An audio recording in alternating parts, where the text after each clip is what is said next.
right. Welcome everyone to another episode of Beyond Limit Stories. Today we have another inspiring story of resilience and achievement. Today we have Shubham Bansal's story of how he has navigated through life with his medical condition.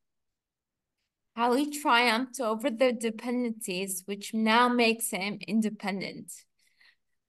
First, I would like to welcome you, Shubham. Thank you for joining us. And It's thank you, thank you. It's an honor to be with you. Thanks for having. okay. So, can you first I'll just introduce you. You're Shubham Bansal. You have cerebral palsy. So my first question is, can you explain your journey with cerebral palsy? How and when did you get this condition? Can you just tell Ma'am, us a little bit about it? ma'am, I was born on 1st September 1995. Ma'am, and yes, ma'am, I had a I had a complication during birth. I had some complications during birth, because of which I got cerebral palsy because ma'am matlab, during my birth my brain was not able to get enough oxygen. The adequate amount of oxygen was not going to my brain. uh, because of that reason, region, uh, certain parts of my brain got damaged. Because of that, I got cerebral palsy. Okay, so you're about 30 years old. So what challenges have you faced? Is your condition getting worse over time, or have you been able to reach a plateau? Tell us a little bit about your day-to-day life. Okay, ma'am. Ma'am, when I was a toddler and when I was a child, I had a condition called as scissoring limbs. My legs were going to scissors, like when a person normally walks. He walks straight. He walks straight, and he walks like when he stands upright. I was not able to stand up straight, and my legs uh, would go into scissoring shape. And after and when I was 10 years old, I uh, I uh, I have to go through a surgery because of which, after my surgery, I I got rid of all the scissoring that I had in my legs earlier. And after two surgeries, I was able to, and I'm still able to stand and walk not independently, but I can walk with a walker. I In brief, I would say that yes, uh, when I was a child, my my condition was a little severe, but as the time progresses and as I've grown up, uh, I I've overcome the I've overcome this challenge of standing up. Wow, so you went through two surgeries. How old were Yes, you when you went through the surgeries? ma'am, the experience, uh, I had my first surgery when I was just 10 years old, and ma'am, yes, though it was my first surgery, I was a little nervous and scared. But after my surgery, I uh, I was advised bed rest from the doctor for at least 1 or 2 months, because when I had my second surgery, I was quite prepared for it, because had I have uh, gone through one surgery before, so that was not an issue with the second surgery. Second surgery went really well as compared to, I would say, first surgery.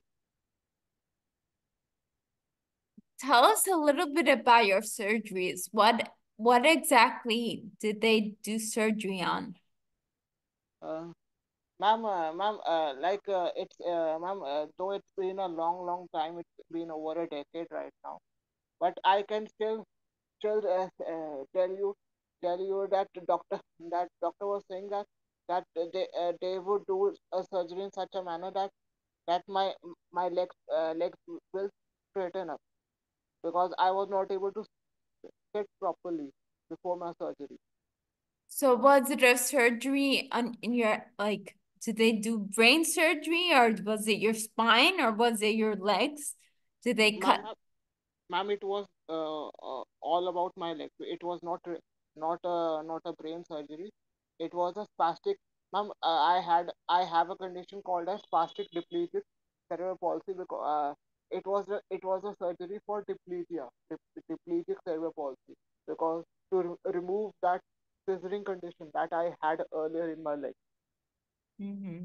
Wow, going through a surgery at 10 years old, I think is pretty daunting for anyone. So, um, the fact that you went through it not once but twice actually says a lot about your determination and your resilience. So, how was your childhood and then your adolescence? I mean, being different, I know your condition improved with the surgery, but you were still, meaning, like, how did you feel among your peers? Ma'am, my childhood was really good. Like I have been associated uh, with a NGO since birth. Like when I was 3 years old. Its name is ADI Action for Ability Development and Inclusion. It is located in Green Park, Delhi. And ma'am, I got my early schooling from over there, and then I went to an inclusive school known as Springdale School. I studied in a normal school, and my childhood was really good because the school environment was really supportive. Like teachers were uh, really caring and supportive over there. And ma'am, though when I grew up, my peers were also very supportive. Those I had some problems during my during going daily to school because of my condition, but I was able to cope up with my condition because of the support and the love that I'm getting even now from my parents and my teachers. Yeah, this shows how important is and how far good support can take you. Um, so Shubham, aside from your walking difficulties, what other difficulties do you currently face? Ma'am, yes, ma'am. Because of cerebral palsy, ma'am, not now, but earlier, I was not able to do daily activities like wearing up clothes on my own and using scissors, uh, you and I would say uh, I would say not I was not able to travel first of all unless and until I was trained and I got guidance from my team. I was not able to travel. I was not able to do daily chores like I was not able to wear clothes at a certain. I was not able to wear my shoes on my own even now. Mm-hmm. So do you feel that your condition has improved? Do you feel that your independence has improved? Do you feel that you can do things or do you try to do things that you previously could not do? Yes, ma'am. Yes, ma'am. My condition has definitely improved after my surgery. Yes, ma'am. And uh, and ma'am, yes, ma'am. Though it took me a little bit of time to though it took me a little bit of time got get independent because my learning pace was not really that fast, and I used to learn at my own pace. I I would not say really slow, but I would used to learn at my own pace, and I would say that uh, yes, I had taken much more time as compared to a person who is not disabled. But I really feel that yes, I'm much more independent now. Like I travel in Delhi metro on my own. I go to various places on my own.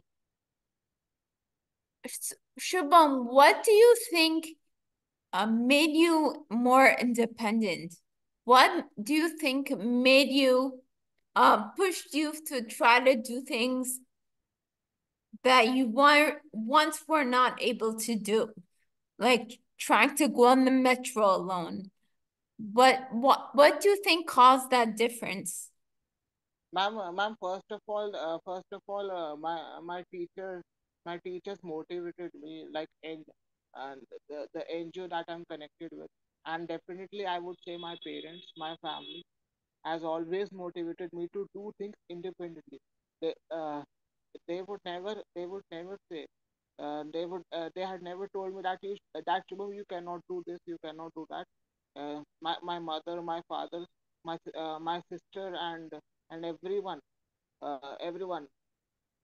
has even told me that you can achieve everything in your life what I desire, like what I want I can do, I can achieve everything in my life. Like, Yeah, that's very inspiring. What I'm hearing is that you've had a lot. You've been blessed with a lot of great support in your life, yes, and ma'am. which has motivated you to push beyond what the society's parameters would have been for you. Yes, ma'am. That's really inspiring to know that you've finished your education because we just spoke offline and you told me you just a couple years ago actually you completed your bachelor's. Can you tell me a little bit about your college life?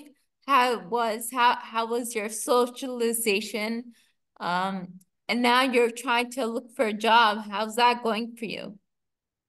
Ma'am, yes, ma'am. Ma'am, looking for job is it's still a challenge. Like, ma'am, it's still a challenge. But I'm actively looking for my earning resource. Like actively searching right now. And ma'am, as far as my college life is concerned, you can say that yes, there were some challenges. Like I went to regular college 7 years back, but I was not able to continue because of certain challenges. Then I decided to pursue my bachelor's through distance learning. Okay. So, in terms of social interactions, how did that go for you? What was that like Ma'am, for you? ma'am, yes, ma'am, like it was an okay experience, ma'am. I would not say it was really great. I would not say it was very bad. It was an average experience. Like there were certain students who were empathetic, who were sensitive towards a certain type of a disability, and they encouraged me like and ma'am, there were certain people people who was not aware of disability, or who was not aware who were not aware of disabilities. So I would say it's a mixed experience. I would not say it was really great, or it was really bad. Okay. So there's some stereotypes, some prejudice involved, but I think the support you felt from your family and your teachers, I think that motivated you to overcome that. Yes, ma'am. So when you were in college or even now, can you think of any misconceptions about cerebral palsy that you've encountered? Ma'am, I have not, ma'am. Not as of now, yes, ma'am. There are certain misconceptions about cerebral palsy, ma'am. I'm not about my parents, ma'am. In general society, certain people think that, ma'am, cerebral palsy shortens up your lifespan. Like, ma'am, I've talked to certain people. I'm not talking about my family or my teachers, Mm-hmm. but the people who are still not aware of cerebral palsy, they think that cerebral palsy may shorten the person's lifespan. It is not that. It is not true. Okay, so I mean, okay, it's not true. So how often do you encounter that misconception? Ma'am, ma'am, not not many not many times, but yes, ma'am, like uh, when I went to park, and when general public see me, like with the person who is in what should I say? Yes, like certain people who were not aware, like and ma'am, they were asked. One sec, Shubham.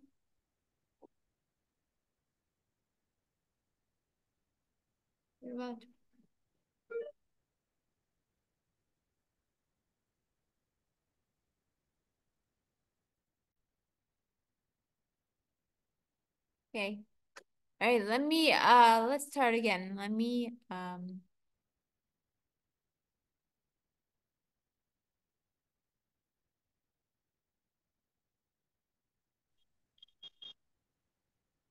Okay, so that is a misconception of cerebral palsy, but have you also ever faced stereotypes that were damaging to you? Have people said things to you that like made you feel that lowered your self-esteem or made you feel bad about yourself? Maybe the way people look at you when you go on the metro, for example, or maybe if you go to the mall.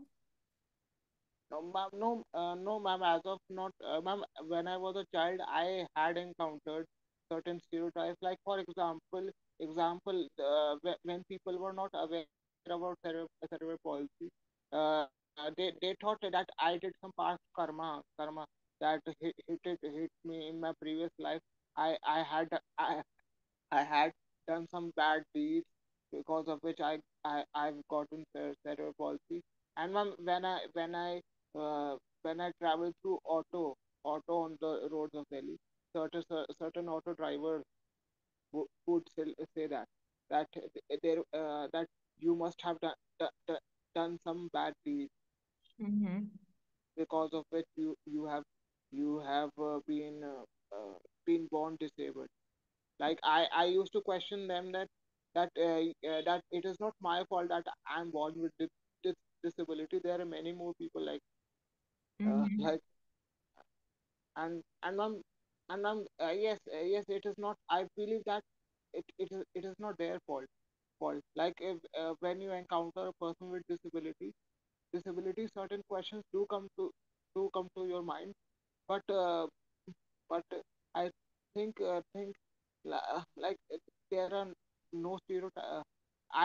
I'm not facing certain stereotypes now, because I would tell you, like, when I travel in the metro staff and the general public is aware that how to how to interact with people with disabilities. I enjoy traveling by metro. So do you think the awareness now has increased um from where it was? And do you think it still needs to increase, or do you think it's okay, the awareness people have about our sensitivity they have about cerebral palsy or other ailments? No, no, ma'am, no, ma'am, ma'am. Yes, ma'am. I agree the that yes, awareness is increasing, but it is not. But yes, ma'am, the job is not done yet. If I would say that a job is not even half done. Like uh, uh, when you still see a person with a disability, I'm not talking in particular about cerebral palsy, a person with various types of disabilities. When you see a person with certain disabilities, that uh, there are certain uh, there are still challenges, like a person with disability faces challenges while getting admission into school. Like person with disability disabil- uh, person with disability cannot travel into public places uh, because of not no accessibility is over there. Some public places are still not accessible, and yes, ma'am, uh, uh, uh, much more work has to be done in terms of disability awareness. Yeah, I definitely agree with you. Disability awareness is work needs to be done. It's definitely better from where it was maybe a decade or two ago. But I think there's still a lot of work that needs to be done. Yes, So I want to ask you, Shubham, you said you use the metro quite a bit, and I commend you on that for your independence. Um, I will still ask you, do you face any challenges in accessibility, and what changes do you think are still needed in the community to make it more inclusive and accessible? yes, ma'am,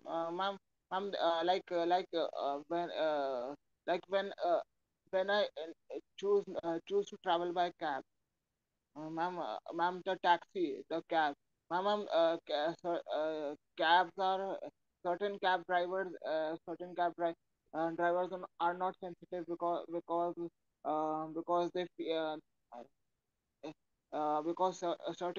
certain cab drivers don't allow to allow to carry the wheelchair along with us.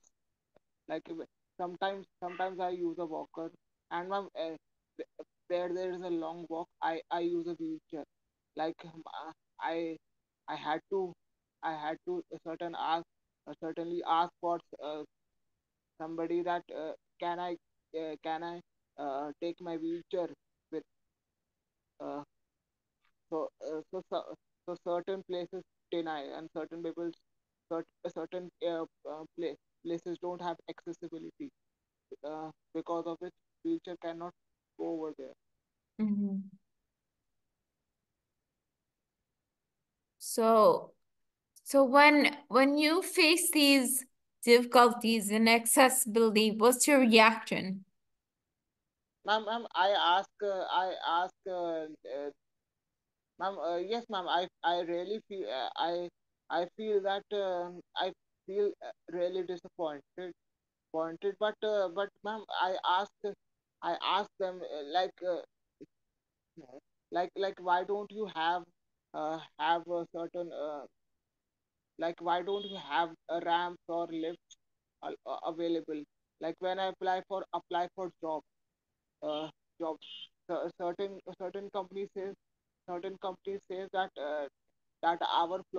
our office is on second floor, and we cannot and and how would you come to second floor, because we don't have lift, we don't have ramps available in our office. Our infrastructure is not such. Our infrastructure is not accessible. So I asked them that what's the reason behind not having accessibility. What is the reason behind it that you don't have accessibility in your office? Certain questions I say that certain questions I get to know, uh, and certain answers I get from the companies, like that we have never thought about this. So that's the answer that I get from most of the companies. Well, again, Shubham, I want to commend you for at least asking these questions because a lot of people applying for jobs don't even have the nerve to ask their potential employers these questions. Yes, ma'am. Yes, ma'am. So, Ma'am, sorry to interrupt, ma'am. I tell them that this is my basic need. If you are hiring a person with a disability, that this is our right. This is not our need. This is our right to have. Uh, Ma'am, every infrastructure structure for all the people. I'm not talking about person with a disability. Disability, even senior citizens or elderly people, they also face certain issues when public places don't have ramps, all that stuff. I feel that that accessibility should be such that it is accessible to every citizen of the country, not just people with disability. Yeah. So, I'm glad that you're still pursuing trying to get a job. I know there's some people out there that have that feel defeated and say, "Oh, I have a disability and I don't think I can get a job." So again, and this is I think the third time I'm commending you. Um, Thank you, ma'am. Thank Good. you so much. I'm glad that you're still out there pushing the envelope and trying to get a job for yourself. Thank you, ma'am. Thank you so much. Thank you so much. So I want to switch. Can you um, tell me some things that you're really proud of, your achievements, milestones that you've achieved in your life? Ma'am, yes, ma'am. Ma'am, first milestone is that I'm able to travel in the metro or by myself, ma'am, without anybody's help. And ma'am, I have uh, uh, I'm the I'm come connected with my NGO, and there I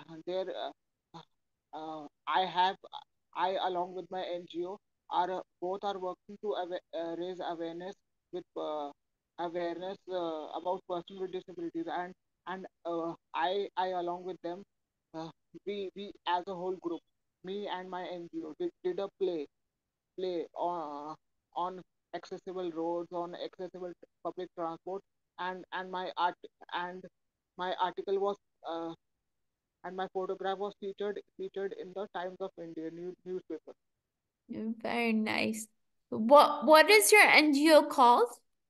Ma'am, it is known as Action for Ability Development and Inclusion. Okay, I think I've heard of them. And what was your play about? Ma'am, my our play was about ma'am that roads are for all. सड़कें सबकी हैं. Okay. Like like uh, like uh, like uh, uh, a, a general public uses roads for daily transportation, and people with disabilities too can use roads, and public and ma'am, our play was uh, to raise awareness and to have accessible public transport. Mhm. And I think you said your first achievement was that you do ride the metro alone. Um, I applaud you for that because it is daunting sometimes trying to do something that you're not sure if it will work. Like you said, not everything is accessible all the time. So again, it's just trying and doing and hoping for the best. Yes, ma'am. Yes, definitely, definitely. So Shubham, so we're talking today, and my series is called Beyond Limit Stories. Tell me what do you think in your life embodies the spirit of boldly beyond limits in you? Ma'am, ma'am, yes, ma'am. Ma'am, ma'am, sometimes try I try to do things which are out of my comfort zone. Like there was a time when I was not able to dress up on my own. I had to go through a really tough time in learning how to dress up properly. And ma'am, today I can dress up properly without anybody's help. I can, ma'am, I was not able to able to travel alone. Somebody would accompany me always, and today is the day that I'm able to travel alone. And ma'am, and yes, ma'am, I have uh, contributed contributed by teaching various needs children, uh, various children who have learning disabilities in my NGO as well, and my school as well. Like I like I was an average student in my school, and still I feel that I have uh, I have taught various students who have learning disabilities. So so uh, that is one thing that I would say that was out of my comfort zone, that I had never thought of. I would be. Wow. I think you embody boldly beyond limits story quite a bit. Boldly beyond limits is exactly that, right? We try to highlight stories that reach beyond the comfort zone. And I think your achievements, what you've been able to accomplish, shows that you've been able to step boldly beyond your limits. So, your story definitely fits in, and I'm proud to have you featured in one of my stories. Thank you, ma'am. Thank you so much. Shub Shubham, I want to close by asking you, what advice would you give others with uh facing a similar situation as yours? Ma'am, like I would say that yes, ma'am, certain, ma'am, when you are when you're afraid of the unknown, when you're afraid which is not familiar to you, ma'am, yes, there were certain there will be certain moments when you when you will feel demotivated, when you will feel shattered, and ma'am, it happened with me. I had uh, it happened with me, but gradually over time I learned to cope up with. I would still say that if you face your fears, your fear will disappear. Your fear will disappear. So I think one has to learn to face his or own fears, whether anyone, not just a person with disability. Like I think fear is something which is imaginary, which is not real. Yes, So what I just want to hold on. I just want to take a minute right there. Um, when you face your fears, fears disappear. I wholeheartedly agree with that. Um, Fears are not real. The threat may be real, but the fear is the cognitive function that we make of it. So the yes, threats can be smaller, they can be big. Just like you going on the metro, there's a threat, right? Some places, some stations may not be accessible, but it's your fear. You can either be a little bit of fear of that or a lot fearful of that, right? So, um, I really agree with you, and that's great advice, for people listening out there, is your fear is what you make of it. So that's great advice. And what yes. advice would you give to people who may not be familiar with cerebral palsy on how to be supportive or more understanding? Ma'am, like I would say that I still know that I still don't know whether I'm right or wrong, but I would still say that that God has made every human being or everyone special. There's something unique. Like ma'am, yes, yes, uh, for people who are not aware with cerebral palsy, yes, ma'am, certainly yes, first no coming to know and understanding and getting to know that someone in your family has cerebral palsy may seem uh, may seem doubtful, that I'm not certain milestones will be delayed. But if you support and you accept the person the way he way he or she is. Yep. Uh, the, the the battle is half won. Yes. Um, Shubham, I think we share a similar outlook. I also believe in spirituality that everyone is here for a purpose, right? So I Yes, think if that understanding, if that compassion, if everyone can understand that everyone holds value, whether you have a condition or not, I think that will help in the understanding and the compassion. We need to raise awareness. yes, ma'am. Yes, Okay.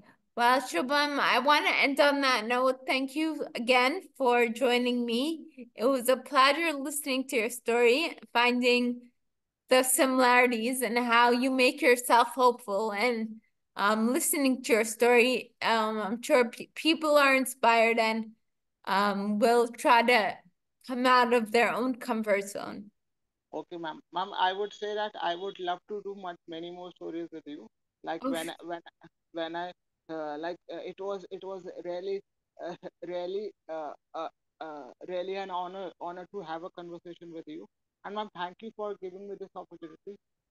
I feel really glad and honored to be featured on one of your or on your channels. Or yes. Well, the honor goes both ways, Shubham. Thank you for thank your time and thank you for expressing your story and your great achievements. thank you, ma'am. Thank you. Thank you.